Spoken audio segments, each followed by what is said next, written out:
আসসালামু আলাইকুম। NJB TV এর সংবাদে আপনাদের সাথে আছি আমি শাহাদাত বিন সোহাগ। শুরুতে সংবাদ শিরোনাম, এরপর বিস্তারিত সংবাদ। লাখো পুণ্যার্থী ভক্তবৃন্দের উপস্থিতিতে ধামরাইয়ের 400 বছরের শ্রী শ্রী যশোমাধবের উল্টো রথযাত্রা উৎসব উদযাপিত। এবার বিস্তারিত। পৃথিবীর দ্বিতীয় বৃহত্তম রথযাত্রা উৎসব উপমহাদেশ খ্যাত ধামরাইয়ের 400 বছরের ঐতিহ্যবাহী শ্রী শ্রী যশোমাধব দেবের ঐতিহাসিক উল্টো রথযাত্রা উৎসব লাখো পুণ্যার্থী ভক্তের উপস্থিতিতে উদযাপন করা হয়েছে। সোমবার 15ই জুলাই বিকেল 5:30 ঘটিকার সময় ধামরাই বাজারের রথমেলাঙ্গনের সম্মুখস্থল রথের সামনে নির্মিত মঞ্চে শ্রী শ্রী যশোমাধব দেবের মন্দির ও রথ উৎসব কমিটির সভাপতি বীর মুক্তিযোদ্ধা মেজর জেনারেল অবস্মাইলি জীবন কানাই দাসের সভাপতিত্বে ও কমিটির যুগ্ম সাধারণ সম্পাদক শ্রী নন্দ গোপাল সেনের সঞ্চালনায় অনুষ্ঠানে প্রধান অতিথি হিসেবে উপস্থিত ছিলেন স্বরাষ্ট্র মন্ত্রণালয় সংক্রান্ত সংসদীয় স্থায়ী কমিটির সভাপতি, ঢাকা জেলা আওয়ামী লীগের সভাপতি, ঢাকা কুড়ি ধামরাই আসনের মাননীয় জাতীয় সংসদ সদস্য বীর মুক্তিযোদ্ধা আলহাজ বেনজির আহমদ এমপি। বিশেষ অতিথিবৃন্দ হিসেবে বক্তব্য রাখেন ধামরাই পৌরসভার মেয়র ও উপজেলা আওয়ামী লীগের সাধারণ সম্পাদক আলহাজ গোলাম কবির মোল্লা, উপজেলা নির্বাহী অফিসার ইউএনও খান মোহাম্মদ আবদুল্লাহ আল মামুন।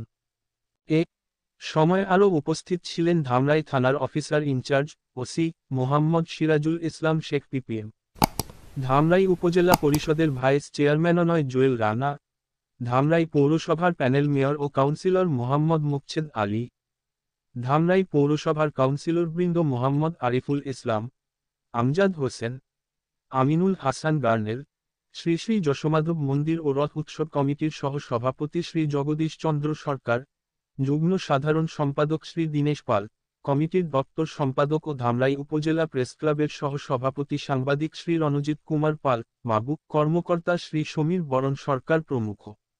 বিকেলে রথের সামনে লাখো ভক্তের উপস্থিতিতে উল্টো রথযাত্রার সমাপনী অনুষ্ঠানের আলোচনা সভা শেষে বিকেল 6:30টার দিকে রথ টানা শুরু হয়।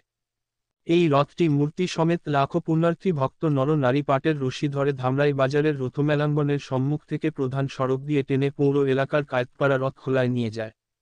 এখানেই রথটি প্রতিবছরের ন্যায় সারা বছর অবস্থান করবে। এখান থেকে মূর্তিগুলি চলে যায় পুরনো মাধবের নিজ আলয় মন্দিরে। রথখোলায় রথটি সারা বছর থাকে বলে এই স্থানটির নামকরণ হয়েছে রথখোলা। প্রসঙ্গত উল্লেখ করা যেতে পারে যে 37 ফুট উচ্চতা বিশিষ্ট মনোরম নবনির্মিত শ্রী শ্রী যশোমাধব দেবের রথটিই বর্তমান বিশ্বে সর্ববৃহৎ রথ। এটি ভারত সরকারের অর্থায়নে নির্মিত হয়েছে। উক্ত রথ দিয়েই 2010 সাল থেকে শ্রী শ্রী যশোমাধব দেবের ঐতিহাসিক রথোৎসব উদযাপন করা হচ্ছে। ঢাকা জেলা প্রতিনিধি রণজিৎ কুমার পাল বাবুর পাঠানো ভিডিও চিত্রে ডেস্ক রিপোর্ট, এনজেবি টিভি।